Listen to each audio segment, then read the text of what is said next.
संघाने रस्ते आणि फाशी सरकारी बंदोबस्त घेणं. या ठिकाणी मला विषय झाला त्याबद्दल पहिल्यांदा दिलगिरी व्यक्त करतो. लोकसभेची देशाची निवडणूक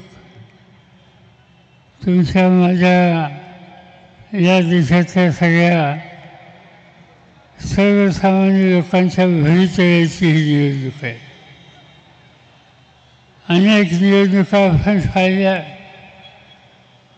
पण या देशाचं नेतृत्व ज्यांच्याकडे होतं त्या सगळ्या नेत्यांनी संसदीय लोकशाही पद्धती मजबूत कशा करता येतील या संदर्भाचे अखंड प्रयत्न केले.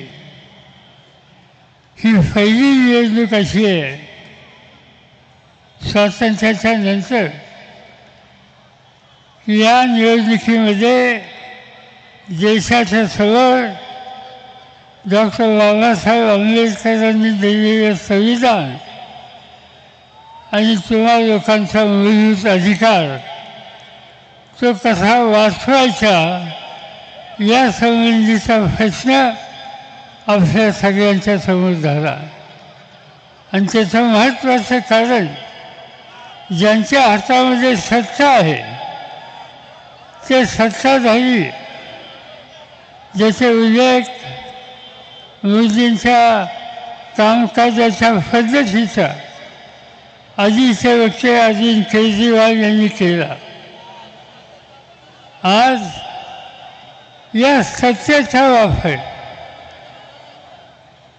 प्रधानमंत्र्यांच्या मनाच्या विरुद्ध एखादी भूमिका कोणी मांडत असेल तर त्यांना उद्ध्वस्त कसं करता येईल या संबंधीची कामगिरी आजच्या प्रधानमंत्र्यांच्याकडून होते.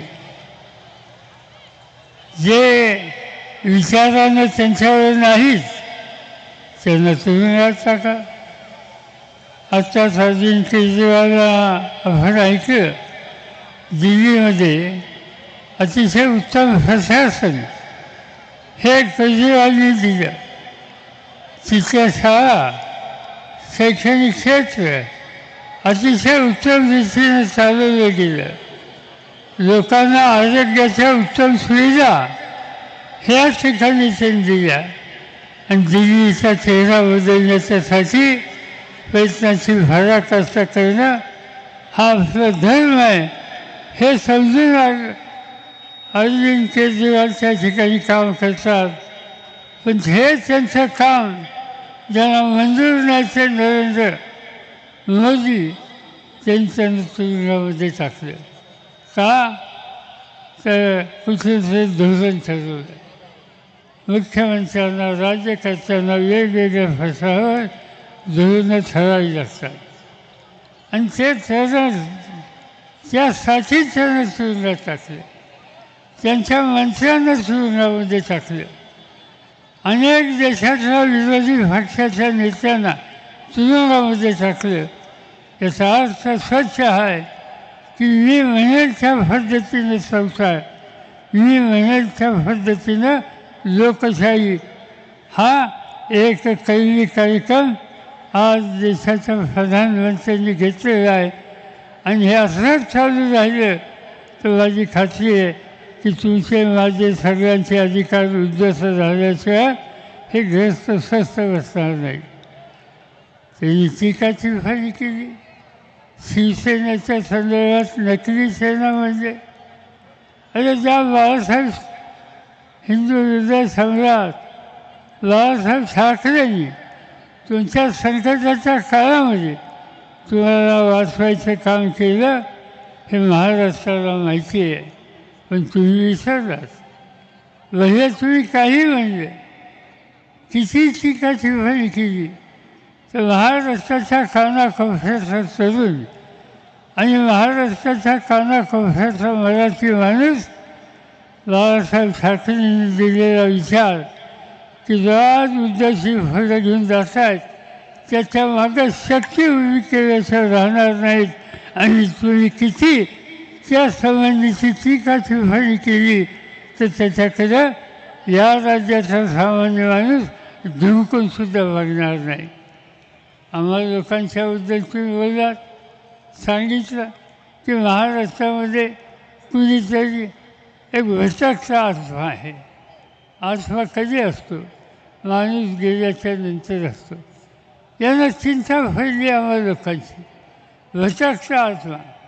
मी एवढंच सांगू इच्छितो की हा आत्मा तुम्हाला सत्तेहून बाजूला केल्याशिवाय स्वस्थ बसणार नाही. त्यासाठी जे जे काही करावं लागेल ती करण्याची ताकद तुम्हा सगळ्यांच्या मदतीनं आम्हा लोकांच्याकडे आहे. त्याची पूर्ण उपयुक्तता ही करण्याची भूमिका घेतली जाईल एवढंच या ठिकाणी सांगू इच्छितो. लोकशाही संकटात आहे, संविधान संकटात आहे, महाराष्ट्राचं हित संकटात आहे. या सगळ्यातून सुटका करायची असेल तर आपल्याला एकत्र राहावं लागेल.